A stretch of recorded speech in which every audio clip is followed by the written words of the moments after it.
Chapter 4 of the BFG, The Cave. The giant ran on, but now a curious change took place in his way of running. He seemed suddenly to go into a higher gear. Faster and faster he went, and soon he was traveling at such a speed that the landscape became blurred. The wind stung Sophie's cheeks. It made her eyes water.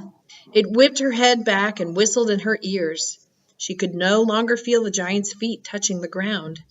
She had a weird sensation they were flying. It was impossible to tell whether they were over land or sea. This giant had some sort of magic in his legs.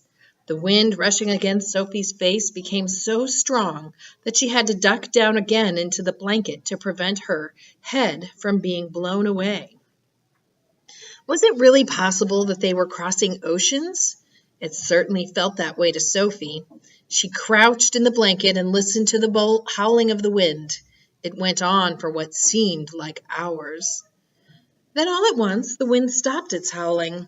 The pace began to slow again. Sophie could feel the giant's feet pounding once again over the earth. She poked her head up out of the blanket to have a look. They were in a country of thick forests and rushing rivers. The giant had definitely slowed down and was now running more normally, although normal was a silly word to use to describe a galloping giant. He leaped over a dozen rivers. He went rattling through a great forest, then down into a valley and up over a range of hills as bare as concrete. And soon he was galloping over a desolate wasteland that was not quite of this earth. The ground was flat and pale yellow.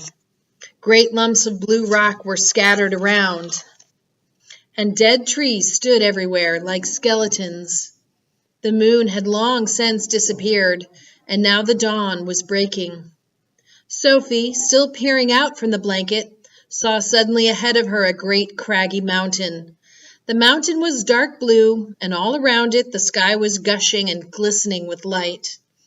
Bits of pale gold were flying among delicate, frosty, white flakes of cloud, and over to one side the rim of the morning sun was coming up red as blood. Right beneath the mountain, the giant stopped. He was puffing mightily. His great chest was heaving in and out. He paused to catch his breath. Directly in front of them, lying against the side of the mountain, Sophie could see a massive round stone. It was as big as a house. The giant reached out and rolled the stone to one side as easily as if it had been a football. And now, where the stone had been, there appeared a vast black hole. The hole was so large the giant didn't even have to duck his head as he went in.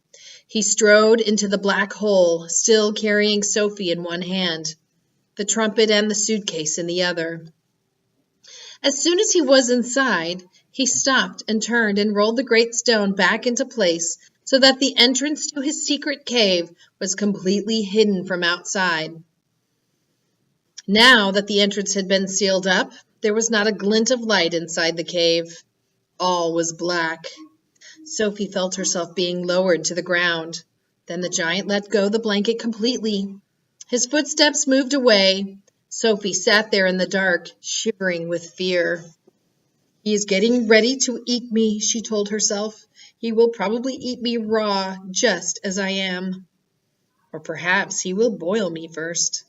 Or he will have me fried. He will drop me like a rasher of bacon into some gigantic frying pan sizzling with fat." A blaze of light suddenly lit up the whole place. Sophie blinked and stared. She saw an enormous cavern with a high rocky roof. The walls on either side were lined with shelves, and on the shelves there stood row upon row of glass jars. There were jars everywhere. They were piled up in the corners. They filled every nook and cranny of the cave. In the middle of the floor there was a table 12 feet high and a chair to match. The giant took off his black cloak and hung it against the wall.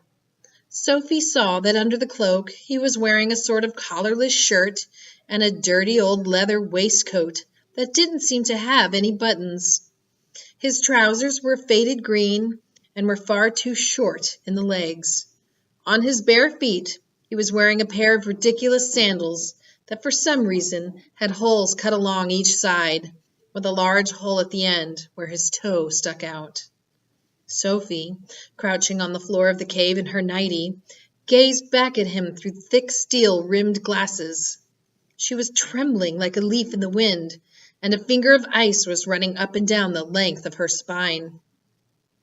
"Ha!" shouted the giant, walking forward and rubbing his hands together.